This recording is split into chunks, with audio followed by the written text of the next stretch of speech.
Tuperas y tuperas, today on Dupe by the River, we have two more matches to talk about. Chicago and your boys in blue punch your ticket to the next round of CCL. So we're going to break down that Alianza match, as well as look ahead at this upcoming Saturday. The Union are in Montreal. Ladies and gentlemen, don't you dare go anywhere because you do not want to miss this episode of Dupe by the River. And let's get it started, guys.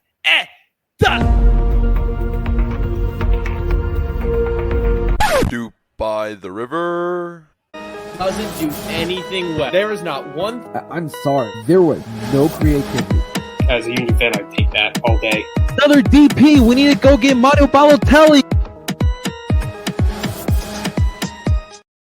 And that is right. Welcome, everyone, to Dupe by the River, the show where we follow everything Philadelphia Union. And, of course, we are brought to you by Philly Sports Network. Before we dive into today's episode of Dupe by the River, welcome everybody, whether you're tuning on in live from El Parcero Phillies YouTube channel or on Dupe by the River's Twitter account. Thank you so much for tuning on in. Make sure you follow on Twitter, and of course, make sure you guys are subscribed to El Parcero Phillies YouTube channel. We record live every episode here on this channel, and if you want to listen to us, of course, you can find us on Stream Podcast. Find us under Dupe by the River Podcast. And of course, ladies and gentlemen, please welcome in my expert in duping, Mr. Justin McGlynn, Dye Manufacturer, Friedberg. Justin, first off, I do have to ask, man, it's been an interesting 24 hours for my U.S. men's national team fans. You as an American fan, how are you feeling with what's going on? There's a lot going on, man. What's happening, brother? I thought my life was in a bit busy and a bit order.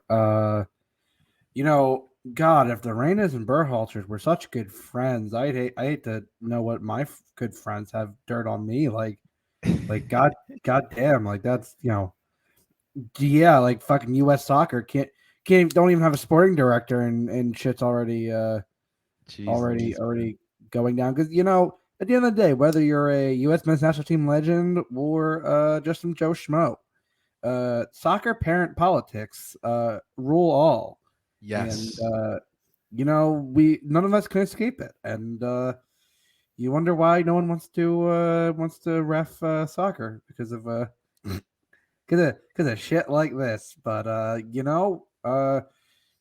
it's been an interesting 24 hours to go on top of an interesting week or so. But listen, I'm so glad I am not in that circle of Twitter, because I know U.S. soccer Twitter can be a hellscape of which no one really escapes. But dude, it's the ultimate soccer thing in America. There's always a parent bitching, complaining, my son should be starting right now. It's crazy though, for me as an outsider looking at this. It's just that Claudio Reyna, and I mean we've watched Claudio in MLS circles over the past couple of years. I thought he was a well-respected voice and name in American soccer. And then he pulls this crap. And I'm just thinking to myself, like, what, how, why would you do that to your son who is talented as it is? Just let it play out, dude. I don't get it. Like, and the report showed, first off, I love the typical lawyer response from their lawyers. Oh, well, this paints them in a bad light, and then he reached out to us, and the report literally says, no, we tried to reach out to you several times, and you literally told us no. This is apparently going back to these 2018, with youth. This is not the first time Claudio has done this. This is an insane abuse of his standing, both as a U.S. national team legend, a GM of Austin. Like, let's not forget NYCFC, and let's not forget that he was at NYCFC when the David Villa stuff happened, and he doesn't give much of a think about that. But when it comes to his kid, and listen, like people say, listen, yes, that family had a lot that has happened to them, yes, but that's no excuse to use your station, to use your standing in several soccer circles to try to force your old friends into playing your son because your son isn't getting time because what people thought was your best friend isn't playing your son. And apparently, you think that that Claudio's wife and Berhalter's wife were such good friends. I mean, the fact that she wasn't even at the event that happened 30 years ago and decides to bring that up, like, to, as something that they had worked past. Greg had gone to therapy, and to rehash that just because your son isn't playing for the national team, like, you do better. Like, if I am anyone in those soccer circles, I think you blackball Claudio. I just think this absolutely is an absolute abuse of any power you have. And you know what? You fucked around. You're gonna have to find out. And I think, like, at the end of the day, this can't go unpunished because it's clear. Like, one, no one's gonna want to touch you with a 10-foot pole because right now you're radioactive. Yeah. But also, like, Gio's a good enough player. And he got called in here. Like, he doesn't need this shit. And if I'm him, I'd go, yo, mom, dad, like, shut the fuck up. And yes, he did have some maturity and he did have to apologize to his teammates at the World Cup. But you know what? He's also a young kid. Like, he can learn these mistakes. As he said, he's a professional. He can learn. He can grow and learn as he can. And Claudio and they should just mind their kids from fucking business. Like, yeah, seriously, man, absolutely. It is crazy. We're going to continue monitoring, but it's just been wild in the U.S. men's national team nation. And will Jim be in the running for this job? If I'm Jim, I don't want this job. Like, I wonder how he feels now. I mean, I know they're still looking at hiring the sporting director. Obviously, a bunch of people have turned them down. Did you see Henri's interested? Apparently, rumors. I don't want him. Like, I don't know why people like Thierry Henry's not a good coach. He's not a good track record. Like, I don't know why people. Man, I've said this.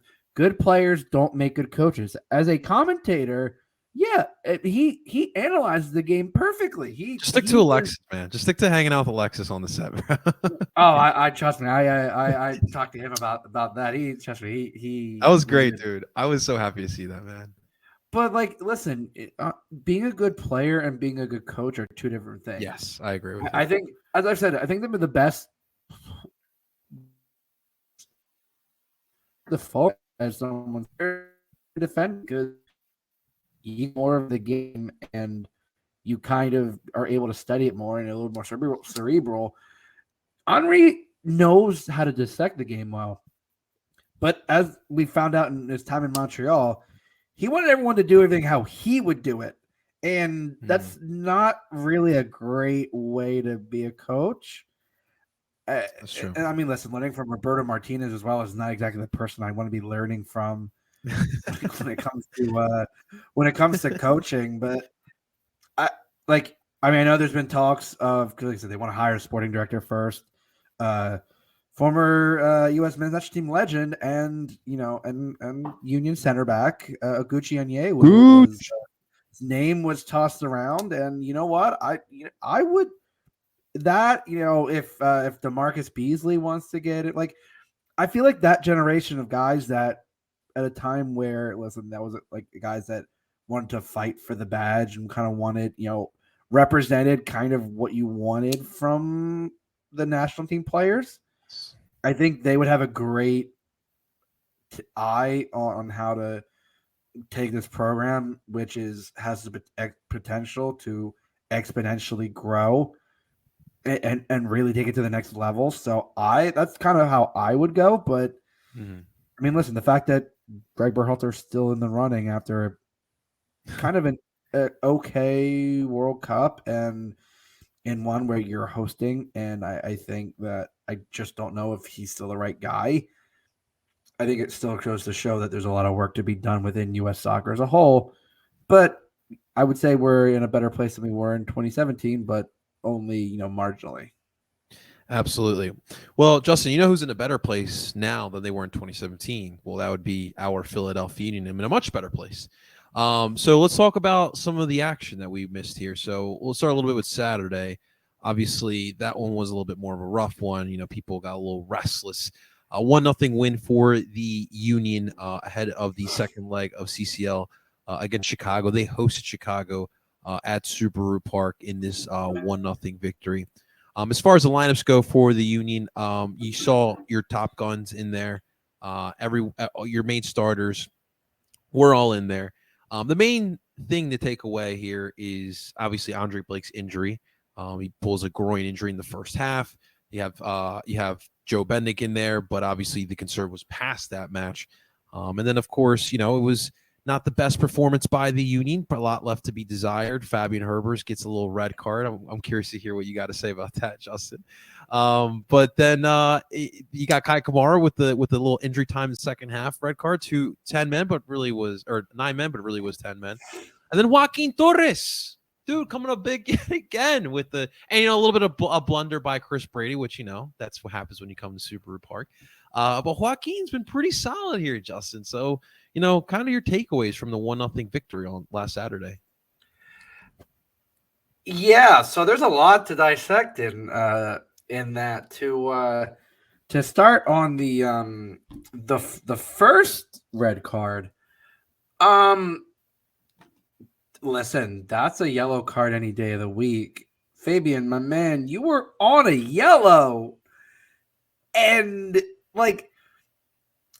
I think if he wasn't on a yellow, I feel like that could have been looked at for a straight red, because this, as we learned with, Casemiro and against Southampton this weekend, that kind of tackle can warrant a second look. And as I said to I think they said to Tim, I'm like, that's an orange card. Someone's like, that's not a thing. I'm like, well, it's one of those. If he wasn't already on a yellow, he'd get a yellow, but it also could understandably have been a red. But I think, listen, you're on a yellow and you decide to do that. I don't know why him and Casper, both of them, were weirdly aggro again, and for no reason.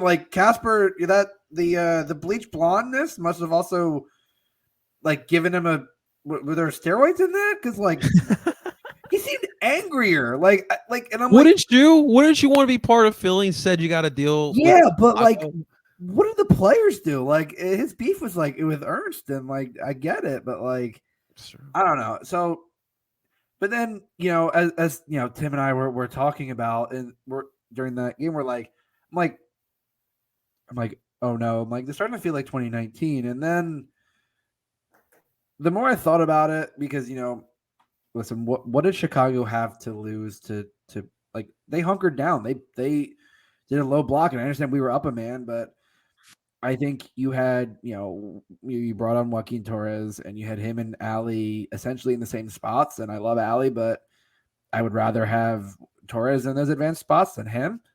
Daniel Gazdag was trying to get through the middle, and they were packing the box tight.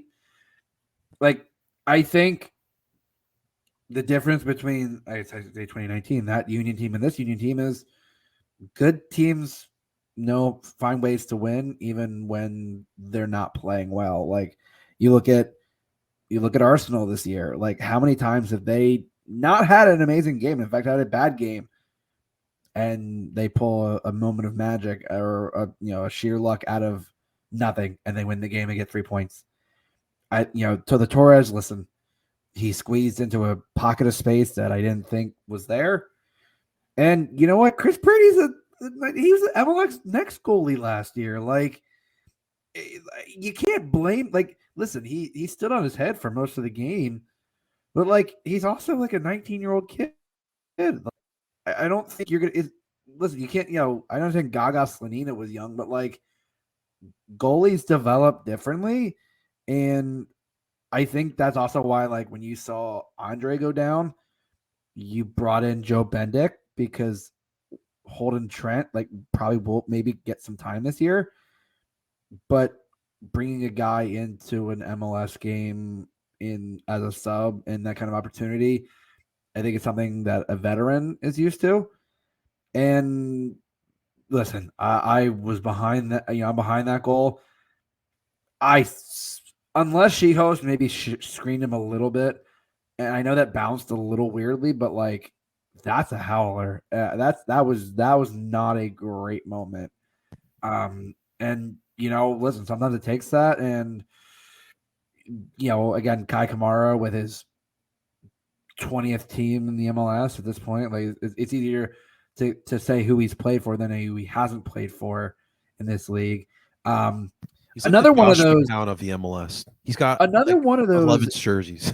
Yeah, another one of those.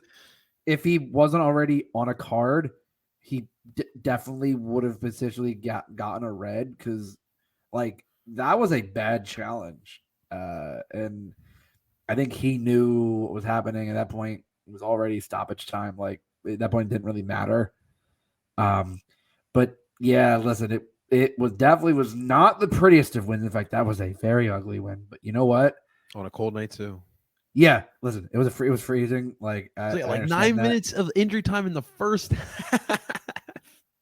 I mean, and also let's not look at the fact that and thank God Andre's MRI was a grade 1 strain, which is probably 2 to 3 weeks. Yeah, definitely out this Saturday. We're being hopeful for Orlando. Yeah, I think that would be, and I think you wouldn't want to rush them, so maybe you wait until KC, like, because then you also have next round of CCL not too long after that. So maybe you wait until then. Again, Andre is 31. He's not a spring chicken anymore. Yeah. Like, I think he will recover, and thank God it is a low-level strain. But, like, he made a save on Casper and a pretty good cross, and while still hurt. And I think that just goes to show, one, that Andre is an absolute fighter and a competitor. Like, it looked like he had shaken it off, and then you could tell on that goal kick, he's like, oh no, that there's something not right. And I think it's good that he kind of noticed that before it became worse. Yeah. Although I don't like, we also started noticing like the entire stadium was screaming for them to kick the ball out. And I think no one knew it, and he makes the save, and I think Olivier had the ball at some point. Everyone is screaming at him to kick it out, and he looks so confused. And he kicks it out, and then most of the players turn around and see Andre on his back, and that's when it hit them like, oh shit! Like, that's why everyone's screaming this. Like it was kind of a bit of a bizarre moment, but like it was just kind of funny to me. Absolutely, man. Absolutely.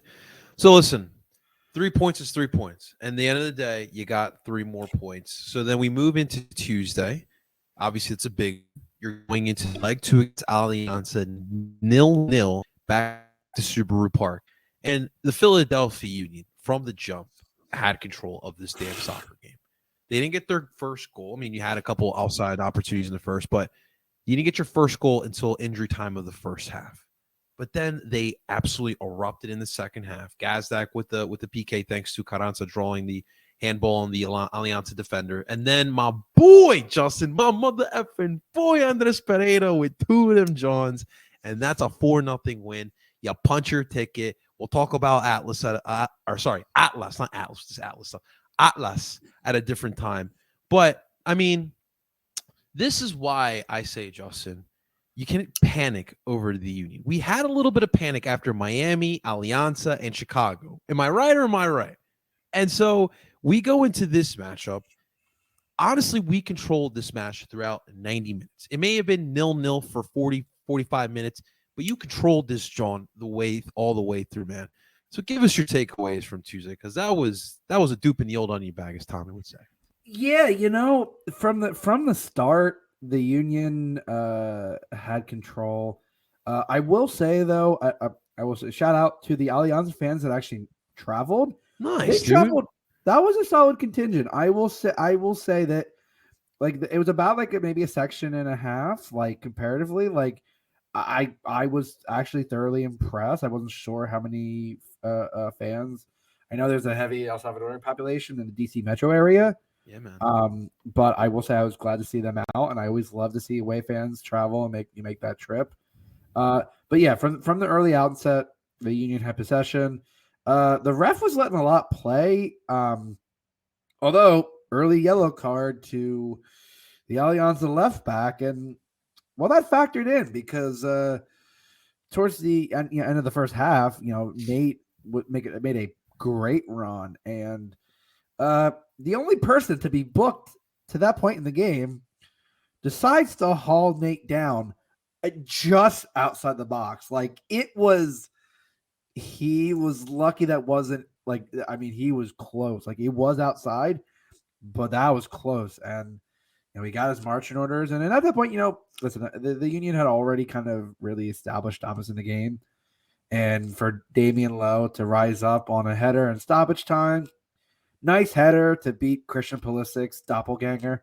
Because that goalie, I was telling them, like, that goalie really did look like an El Salvadorian Christian Pulisic, like straight up. It was genuinely wild. I'd love to do it side by side on that one. But yeah, you go 1-0 into the half, and then you kept control. You kept your foot down. Well earned PK. Like I wasn't sure if they had VAR because I know they didn't have it the first leg. So, but it was great use. Daniel Gazdag, which I don't know if you saw, that ball was kind of wobbling because of how windy it was. And let's Andres Pereira. I mean, first of all, again, an insane pass over the top from Jack McGlynn. And then, Quinn squares that.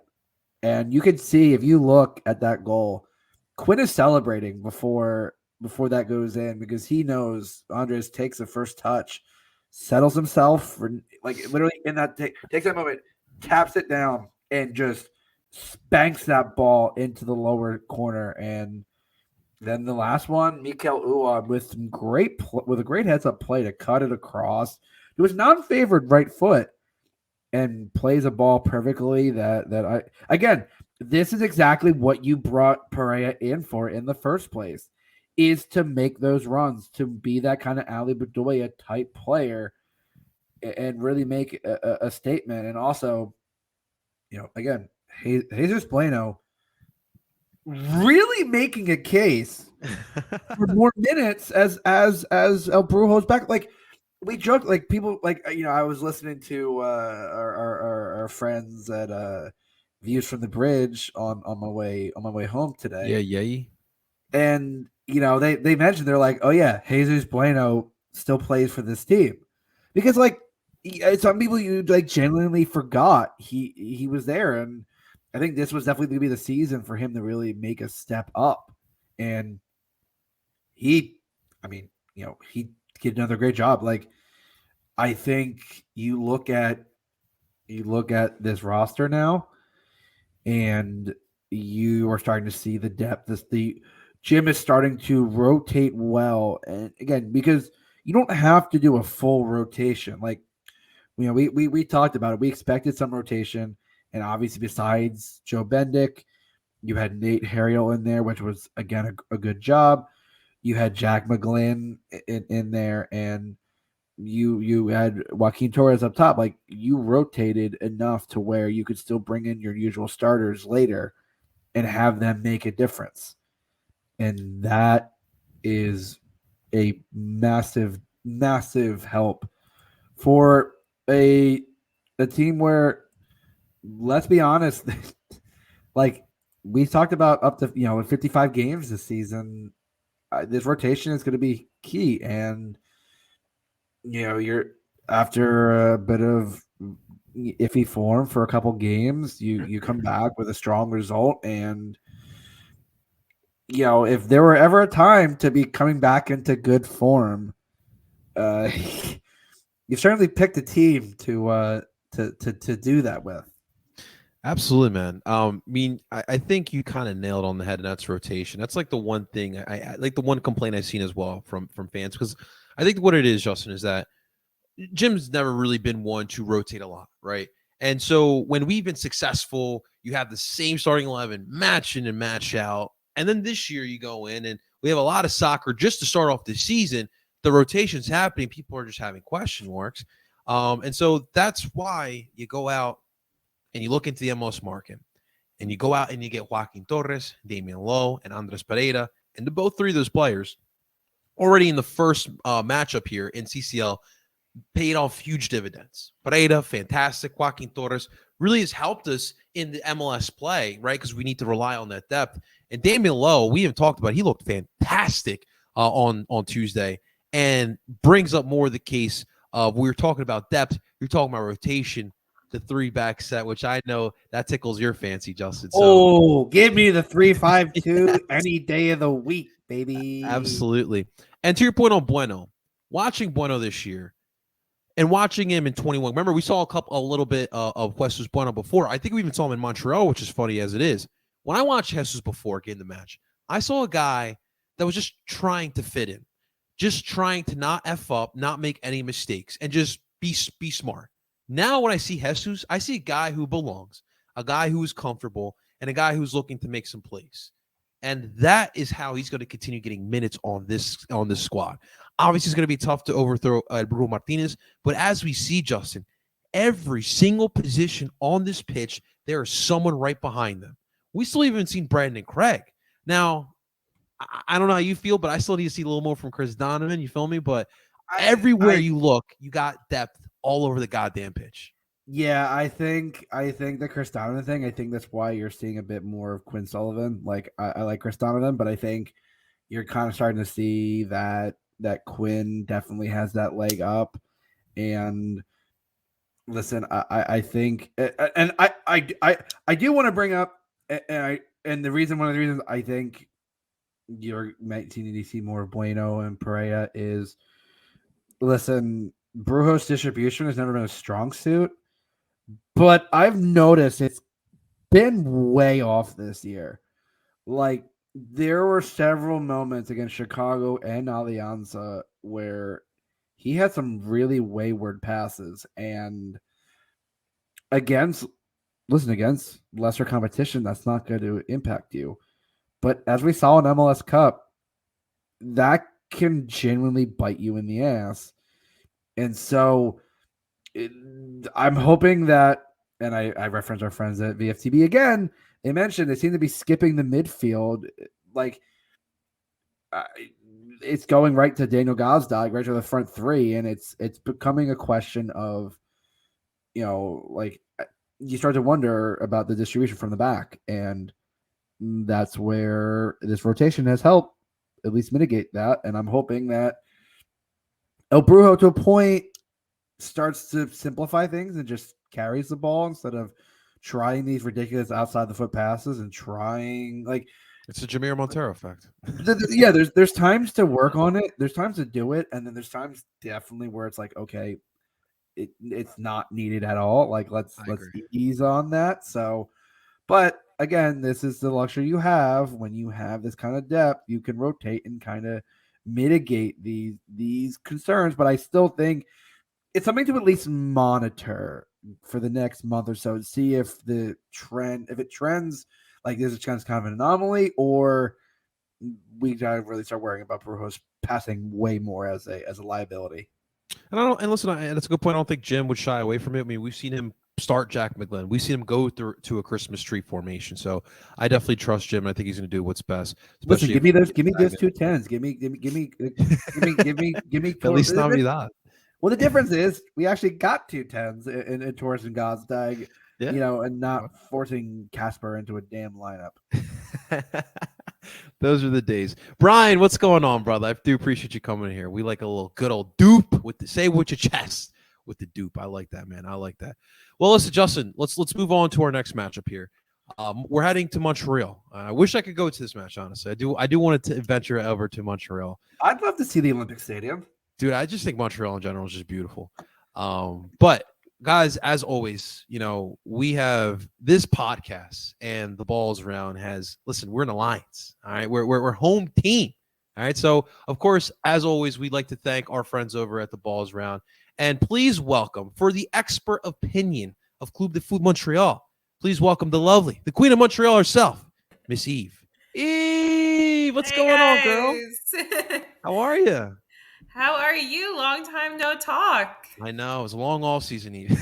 I know. That World Cup especially, it was like wild times. Threw it all off for all of us, for sure.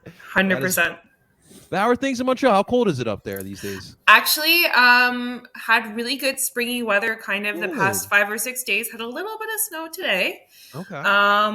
But overall, I don't want to jinx it. Kind of going to knock on some wood here, but I think we are looking at spring. Okay. Watch I was out, hoping watch for orange ball on Saturday, but we'll take the spring. No, that'd be a challenge to pull off at the Olympic Stadium with its covered roof. Unfortunately. That is correct. I forgot we were in the Big O this time. But how's the balls around? How's things been for the 23 season for you guys? Oh, we keep on keeping on. We have it's myself and Hattie, and we have a new co-host, Elias, as well. Nice. So rolling out every Sunday. They always, God bless this Montreal team, they always give us a wealth of topics to discuss, for better or for worse. More so for worse so far this season. But no, and you guys are over the MLS Cup hangover? I don't know, Justin. Are we? Listen, that's why we're going to win several trophies this year to get over that. CCL definitely helps. CCL definitely helps to kind of distract a little bit. Oh, for sure. It's always an epic exciting. adventure. Yeah. So let's talk a little about Montreal. Obviously, you guys have been a big storyline in the offseason with the, overturn after being second in the East last year to losing almost your entire team. Wilfred Nancy's now with Columbus. So it's a very different Montreal side. I want to start off in asking you because, to be honest, Eve, I look at the squad last year and all the departures. I can't pinpoint one that's more important than the other. For you, what's been the biggest departure from last year to this year?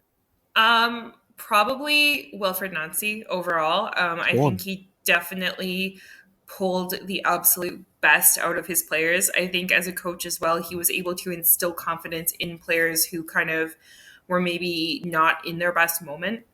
Tactically speaking, obviously he had a really eye-catching football that he played.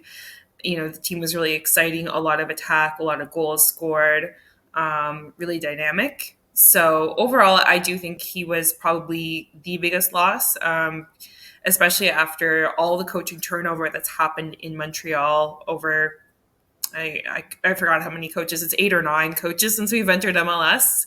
And so it kind of felt like we finally had somebody who's been around for a while. He knows the city, he knows the club, he knows the people, and here we are. Why the sudden blow up though, Eve? You guys came off of a big year, and it just feels like you guys just kind of allowed one piece fell, and they're just like, all right, well, we'll just let everything else go too. I think it was natural for the players. I think it was very much a natural progression of their career that they depart and move on to, Europe. I think that's completely normal. So for that, I wasn't surprised at all, to be honest with you. Nobody was. We all kind of saw the writing on the wall when, Ishmael Kone burst onto the scene and Georgi Mihailovic continued to put up really solid numbers, and Alistair Johnston, just patrolled that flank. But Wilfred Nancy was a different situation for sure. There was a really infamous confrontation between him and the owner after a particularly disappointing home loss. And following that confrontation, he'd actually asked not to have not to have any discussions about a renewal or an extension or anything like that. He was on the verge of actually resigning that night. As we've heard. Causing issues? No. Never won. I should say a fair bit of that is alleged, but it seems pretty credible. But yeah. Joey Saputo and his feelings strike again. Oh man, it is absolutely terrible. Well, what's interesting, Eve, is the guy you replace, Wilfred Nancy. Justin and I have had our fair share of words to say about Hernan Losada. I guess for you, I want to know your reaction when the news came, and I guess now that you had a couple months to see how he works on a day-to-day, how we feel about it, Mr. Losada. Honestly, I was really underwhelmed by the signing. I was. I know he did good things over in Belgium, but his time with DC was just a disaster. And it's definitely some of that. I don't think he had a great squad to work with when he was at DC, to be fair to him. But there was obviously a lot of other stuff that was quite disastrous, and just some of the performances on the pitch it didn't look like he was pulling the best out of his players, I guess is how I'll put it that way. And, there was some other off the pitch stuff as well that came out after, some players spoke their feelings on his management style. And yeah. So honestly, I was not really excited. I will say his press conference when he, introduced himself and he was there with, I think it was, I don't think Joyce Saputo was there, but Gabriel Gervais, the president, and Olivier Renard. He did acquit himself like a lot better and kind of address some of those preconceptions maybe that Montreal fans were building up about him in just the short time between his announcement and his press conference, because of course everybody took to the internet.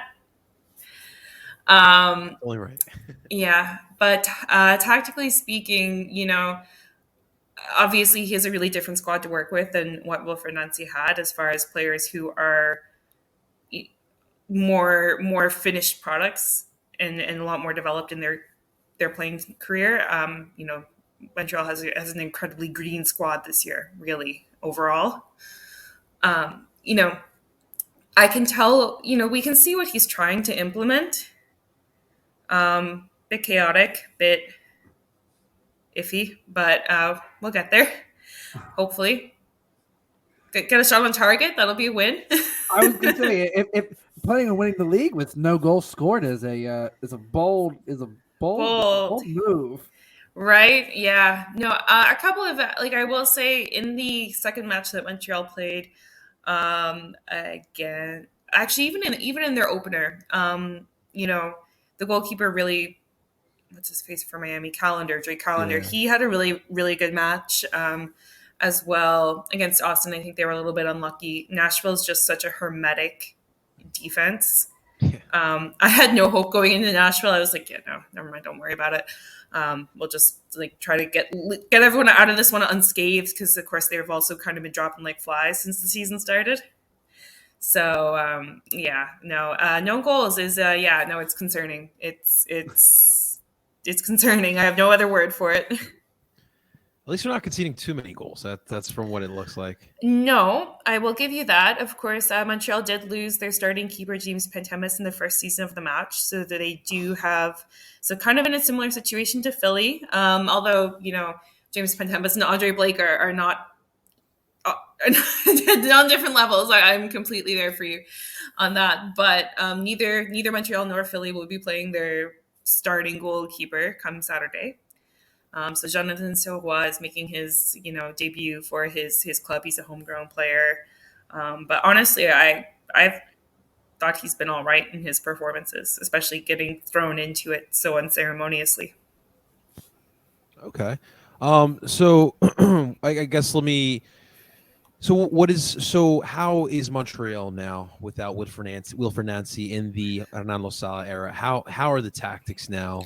What is the philosophy now?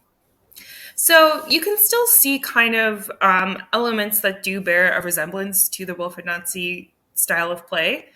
Against Nashville, I will be honest with you, against Nashville, it seemed very uninspired. However, against Nashville as well, Montreal really did not have a solid midfield because Justin's favorite bastard, Sam Piet, was injured. Get him. Love that ponytail bastard.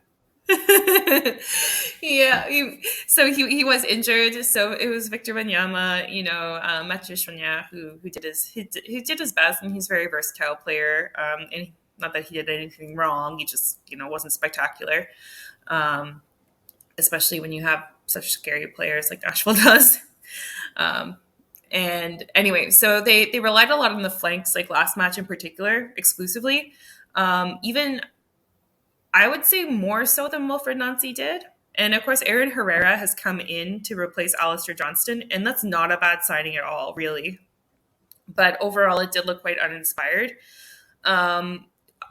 Definitely a high press. They love it's a very aggressive press that Hernan Losada is trying to put into place.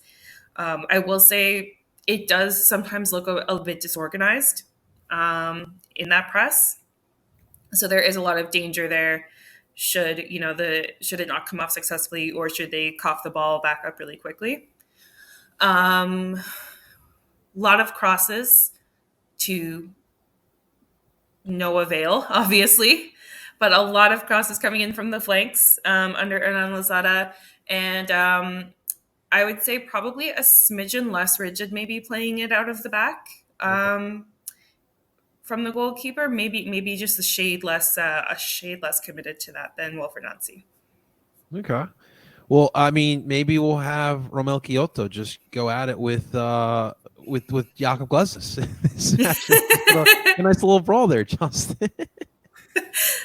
I mean, wouldn't be the first time he got into a Union center back. What did he do to Mark? What did he do to Mark in 2020? He elbowed him in the back of the head when. Oh yeah. One of the first seasons of VAR. Yeah. And when you guys were at Red Bull Arena. Yeah. Home away from home. Yeah.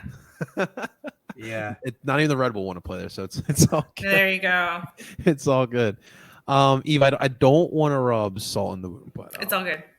How much do you miss Joaquin? Honestly, I kind of think this was a win for everyone involved. I think it was a win for Montreal. I think it was a win for Joaquin Torres. And I think Jim Curtin is definitely able to get the best out of his players. And so it could very well turn into a win for Philadelphia. Joaquin Torres, I was actually just talking to some other guys from Philly last night. And I said it there and I'll say it here. He started when he made his debut in Montreal. It was like, holy crap. Like we've discovered, Messi's third cousin twice removed or something. Everyone was pumped. He lit things up. He was really tricky, really exciting to watch. And it just kind of dwindled from there. And apparently, that's kind of been how things have gone for him in his previous clubs as well. But on the bright side, it means that you get a really exciting start to his career with you. Listen, we just need one good season. Listen, that's it. That's all you want. We'll take it.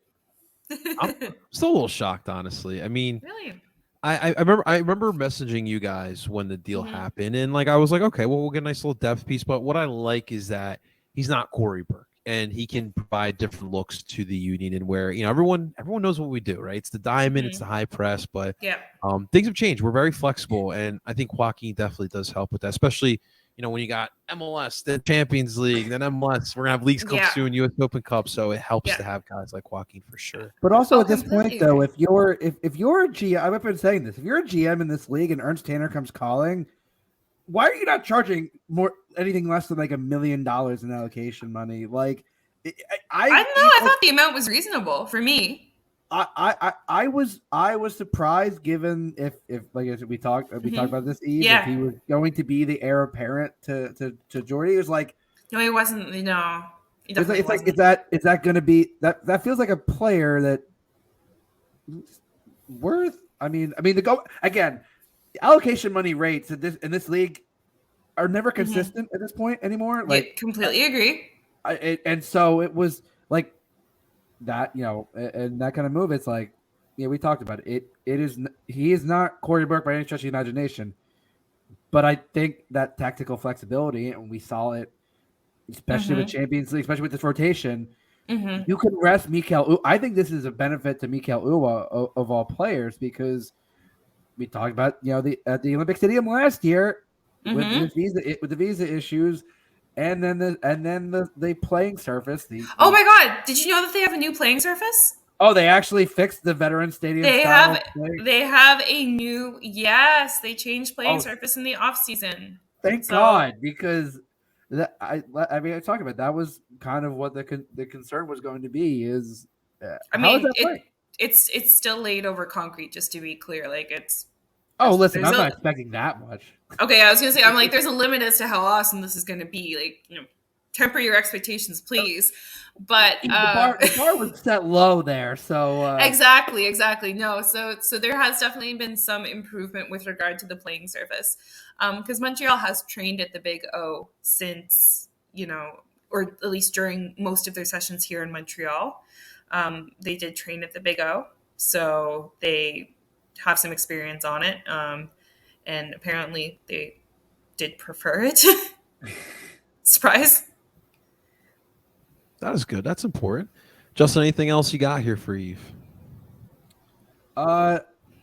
I guess, and I said this in my preview article, and I'll ask it: where exactly are the goals going to be coming from if they're not coming Excellent from question. Romel Kyoto? Because I Yeah. look up and down that that Nope. attack, and your favorite Finn, Lassi Lapalainen, Hmm. still like he's one of those that again on a good day it is dynamic and can Yeah. create those chances, but looking at the way Hernan Losada plays, and you talk about the comparison between DC's lineup at the time and Montreal's, Hmm. it like you again, it's to say the same issues of and Yeah. DC was where were the goals coming from, and Yeah. in Montreal, Yeah. I still Nope. look at Completely agree. I wholeheartedly agree with you. I feel the same way. Kai Kamara was a huge contributor as well for goals for Montreal last year. He's obviously no longer with the team anymore, so that's a big loss. Mason Toy had a lot of injuries that have set him back, unfortunately. And then, although he did get minutes last season, just kind of he had the worst luck of any human being I've ever seen in front of a goal. Honestly, it was bad. Like I feel terrible for him. I really do, because he's got to be in a rough place right now, and I don't think he has the confidence of Hernan Lozada at this point. And then we have Chinonso Ofor, who's just returned from being on loan in Belgium. So he is at least like kind of say the most. I would say he's probably the most in shape because he was playing in the Belgian league, and came straight back from loan.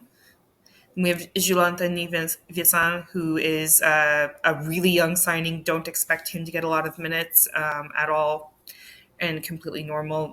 He's not played professionally really. He's only played on like second string teams in Belgium. And then otherwise, yeah, we've got a lot of young, inexperienced players. Some of them have played on loan in the CPL, Canadian Premier League. So like it's not as though it's their first time out of the academy, but all the same, MLS is obviously a different beast. Very, very true. Very, very true. All right, Justin, what I want to ask from you here, obviously, now play is going to get a little bit more eased here. How do you envision? Obviously, you got to travel up to Montreal. How do you envision the energy being from our guys heading up to Montreal? I think, I mean, we said that Andre is going to be out, probably grade one. They 2 to 3 weeks, which Mm-hmm. would, if you're rushing it, would put him next week against Orlando. Realistically, I think you should hold until the game on the 1st against KC, because then you'll have Atlas soon after that. So I think you want to save him for that kind of matchup. Listen, Joe Bendick is an experienced goalie. I think. Will we see Holden? No, I think in I do want to see it. at the I think you're gonna want to go with a guy who, I mean, Joe Bendick. There's a reason Joe Bendick's been a veteran around this league for a long time. Mm-hmm. He was a starter in Columbus. He was a starter in Orlando. He knows how to command a back line, and I think this defense. I mean, listen, you talk about the best defense statistically in the MLS last year. Mm-hmm. They basically picked up right where they were, and I think at this point, giving up 2 goals so far in 4 games, like in again, both of those goals being absolute worldies against a probably a very improved Miami side. I think the energy, especially after that game against Alianza, I think you're going to see that the guys are kind of hopefully starting to right the ship. I think after a couple games where it was like, okay, is this team kind of the team's finding ways to play well, but it's still kind of so. You hope that the Alianza game is something that can kickstart. And as I said, unfortunately, Montreal standing in the way of a team that is looking to gain confidence. I mean, Montreal is the team to get that if you are going on things as is, and listen. It's a road game, so I'm not. I always try to temper my expectations on the road. Traveling's not easy in this league. Yeah, especially given Mm-mm. travel in the MLS, like that always plays a factor to me. But I think, at least for Jim, I think you're going to go with a pretty normal lineup, especially Olivier, because I mean, you talk about the chance to break on the counter. Olivier Mbaizo is absolutely the perfect person Playing to get great in. Yeah. as of To late. get it, and Yeah. again, he is playing absolutely well this year, and that's something man. that I've noted and actually been pretty pleasantly surprised on. You have two outside backs that are doing that, and you have again these players who are giving Ali Bedoya, and I'm curious if maybe Andres Perea makes a start, because I think again if you want to give Ali some rest, you throw him in that front three. I mean, we saw last time with the Big O that the front three started to look dangerous. That was when they started to kind of get an initial connection before Uwa's injury. So I think you'll see, you'll see a lineup that is starting to hopefully get into form. We'll see, but I'm fairly confident for Saturday. Absolutely. Dominic's got a good question here, and Eve, you can chime in. I mean, you see Montreal in Champions League here, so Yeah. the Union put their full focus on Champions League. I think the Union can kind of afford to rotate their squad. Honestly, I think the Union has so much depth, and it's like it's just such a really solid roster, kind of from top to bottom. I don't think like they need to really sacrifice terribly players from one lineup to the other. I don't think you're having such a massive drop in quality. Obviously, if you field a completely different 11 from match to match, yeah. But I think that there is a good balance that Jim Curtin can probably find to see the Union have success in both, especially, given that you do have a home leg to rely on in all of these CCL matches. As long as you can kind of grind a result out on the road, because your next match, Atlas, right? I believe it's at home against Atlas to start, and I think Okay. that is first week of April. Okay, that's too bad that you start at home, because it is better to have your second leg at home for sure. That being said, like I said, as long as you can get a good result at home, get a couple of goals ideally, and then just buckle down and grind it out on the road. I don't think like they have to sacrifice. I think they can pull off both. Absolutely. I mean, I think that it's tough because as an athlete, you only know how to go like full throttle and for a match, especially for a match like that. But I always say, right now the focus is CCL. That's all the marbles are in that. Yeah. You still need to stay afloat. Yeah, like in MLS play.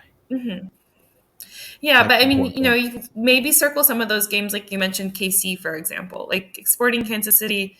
That's a Western Conference opposition. You're not going to be handing 3 points to a conference foe if you choose to rotate the squad more heavily for that match versus, another league match versus an Eastern Conference rival. So, I mean, you can play with those factors as well a little, I think, and still come out the other side all right. Absolutely. And that's a tough challenge for all these teams who have to deal with MLS play in Champions League as well. But let's finish up with our matchup here. Eve, let's start off with some lineups here. What could the lineup look like Saturday night at the Big O? Oh my gosh, who's fit? Let's start with that. So we'll have Jonathan. Who we got here? Yeah. Okay, we're scraping the barrel. So let's see. We got Jonathan Serrois certainly starting in net. Kamal Miller is going to be out injured, so he will not be starting left back. Given the lack of depth right now along the back line with the various injuries coming and going, I think it's going to have to be Robert Thorkelson maybe starting in that position. Then we would have Rudy Camacho and Joel Waterman to his right in the back three. We'd have Lassie Laplainen on the left flank and Aaron Herrera on the right. In the middle, we will have, of course, Victor Wanyama. And there is a rumor that Sam Piet will be back for Saturday. Just for Justin. Just for Justin, exactly. No, for real. He was training off to the side this week, but he is somebody like, if he has to hobble out there on one leg, he'll be out there. So I'm gonna cross my fingers real tight and hope that Sam Piet is out there, not just to ruin Justin's day, but because Montreal is gonna need him. And then after that, we would have. I'm just trying to think of like the three we'd throw up top. Romel Kyoto certainly will be obviously up top. I think could be interesting to start him in a tandem with another striker, like either a Mason Toy who doesn't have Lozada's confidence, or even Chinonso Ofor, because like I said, he is realistically in the best shape of all the other attacking options. And underneath them, it's definitely been like a wide open field. No players really seized the creative midfielder position yet. Obviously, massive shoes left to fill by Georgi Mihailovic. Although I think he had a pretty anonymous performance versus Nashville, I still think Sean Rea, a homegrown player, probably does have a look in. Okay. All right. Well, Justin, these get more exciting this year because we really don't know what we're going to be looking at on Saturday. But the one thing for sure, Justin, you can't use the permanent marker this time. I mean, I can, because realistically, as I said, realistically, I think you're not going to start young Holden Trent, who, despite looking very, very good, I think that's a future project. I think your back four is going to be your typical one of Kai Wagner, Jack Elliott, Jakob Glesnes, and Olivier Mbaizo. In the midfield, this is where I could see maybe some rotation. I feel like it's going to be the usual of Brujo. See, I want to say Leon, but Leon hasn't been getting much starts, so I think you might actually. Is Jack with the youth team, the U.S. youth team? I don't know if you saw that 8 to 9 players possibly out for Orlando. I think that's for the Orlando game. So I'm putting out all the guys who are going to be out. So I think because of the way Leon's been kind of getting rotated in, I think you might actually see that midfield of Brujo, McGlynn, Ali, and Gazdag. I think with the way that Jack's been playing, and we saw this against Alianza, I mean, he's if you give him that freedom to just kind of press higher up the pitch, hold the ball, and then play those passes in behind, you got the players that can get in behind. So that's definitely not going to be an issue. And Daniel Gazdag at this point, I mean, he's continuing, like he's just as confident as he was last year. And at this point, it's clear that we may not have him for more than a few seasons. I think maybe even this offseason might be one where people start to look at him, especially as he gets national team time. And then up top, I think you're gonna start with Ua and Carranza. I think you want to get the most out of them, and then coming in, I think then you'll see Quinn Sullivan probably rotated in. Of course, you'll see at this point the El Sino 2.0 Joaquin Torres will come in and maybe produce a little magic against his former club. Joaquin Sino, I like it. Joaquinho. I like that. Absolutely. Justin, the money bags, they're definitely going to be coming for Gazdag if he keeps this up. That's for sure. Yeah, no. I think, I mean, at this point, listen, if Chicago was able to get like 17 million out of Aston Villa for Duran on barely a season, Daniel Gazdag is going to fetch some nice money for a solid European side, because at this point he's starting to become a starter and off the bench rotational piece for a very, very growing, hungry side. I don't see any reason why. Again, I mean, they were getting looks, and they said the offers just weren't right, and so you're going to see more of it in this offseason. Not comparing the two players, but just out of curiosity, what was Mihalovic's deal? What do you mean? What was his deal? Sorry. Like, with AZ. What was it? What was the fee? What was the fee? I'm sorry, yeah. If you remember. No, sorry. Just refresh my memory. Deal. Oh, like Jordy, how much did they get for him? The AZ give up for Jordy. It was so it was never officially revealed, but yeah. Now, Montreal is a big fan of the undisclosed fee. They actually, good. I love those. Yeah, I know. They actually got more for Ishmael Kone, however, than they did for Georgi Mihailovic, by the looks of things. Georgi Mihailovic, I believe it is around $6 million. Okay, all right. Just out of curiosity. Yeah. All right. Well, with that said, Eve, let's get to the nitty gritty, the prediction time, and of course, as always, a key for the Union to beat Montreal. Alrighty. I know for a fact that the Union are not scared of the Big O. They've come and gone and lived to tell the tale. Montreal definitely has a lot of injuries plaguing them right now. And as you guys know, I am the resident pessimist of the pod.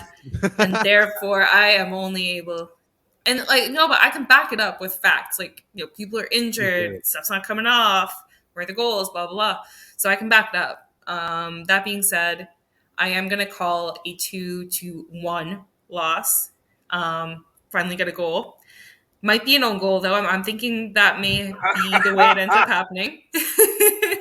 I'm kind of at my wit's end, We'll put in those crosses from, oh God, Montreal put in so many crosses to nobody last match. I'm just thinking maybe one bounces off an opposition head, errantly.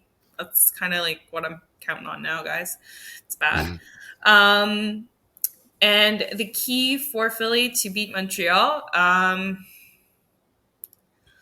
I suspect that the midfield will certainly not contain Sam Piet for the whole match. And therefore, I think, Victor Wanyama is probably going to be the only veteran presence in that midfield. So with that being said, you're going to have some probably young and inexperienced players, some players who are still adjusting to the physicality of MLS as well. And so I think that's really where you can win your biggest battle against Montreal. Okay. Battle of the midfield. We love it. Justin, give us that prediction key for the blue and gold. I don't think I'm going to be nearly as confident as Eve on the offensive firepower from Montreal. I still think it's not going to be. It's not even offensive firepower. Oh God. I don't think it's going to be a huge result. I think, despite saying this, that it's I always say road games. I always tend to temper expectations. But again, the Union know how they did it the last time they were in the Big O. I do think, though, that I think that JOAQUIN TORRES is going to get a goal. I'm just going to say it now. It is a very Montreal thing. It would be very. I will say only, though. I think it'll only be a 2-0 result. I think it's going to be one where the Union or. It's they may get an early goal, and then as the Union will have to do in the second half, the usual rotation in, and the way that this team is playing, ugly goals tend to be our MO. We have the pretty and we have the ugly. And the key definitely is going to be the battle of the midfield. I think if Victor Wanyama is the only veteran presence in that Montreal midfield, I think the Union might feast. I think that's something that the Union definitely can pounce on inexperienced midfields. They've done it in the past, and especially we've played these kind of Hernan Losada sides that are very expansive, but they are so all very open to when the ball is turned over in key positions. And I think that is going to be the key, is going to be that battle of the midfield. And I think the Union, based on starters as is alone, I think have the key advantage. Okay. All right. All right. Well, listen, should be a fun matchup as always with our buddies up in Montreal. Eve, it's always a pleasure having you. Anyone from the Balls Round podcast. So, as always, where can people find the great work of the Balls Round? You can definitely find us on Twitter at TBIR Montreal. We are also on Instagram, although admittedly I need to do a better job of that. Also at TBIR Montreal. We record live every Sunday, just like you guys record live. And so, people can pop in and chat with us in the comments and all that good stuff. And of course, we're also available then on audio anywhere you get an audio podcast these days. Absolutely. Can't wait to catch up with you guys for the next one, but we do appreciate, as always, having you guys in here. For sure. Thank you guys so much for having me. Love talking to you. Absolutely. Ladies and gentlemen, that is Eve. Thank you so much for you guys for tuning on in. Make sure you guys hit that like button here on YouTube, on El Parcero Phillies YouTube channel. Make sure you guys follow here on Duke by the River's Twitter account. That's going to do it from us here. Make sure you guys stay tuned next week for another episode of Duke by the River. That is Justin McGlynn, Dye Manufacturer, Friedberg. Of course, I go by the name of El Parcero Philly, and we're telling you guys to Duke on.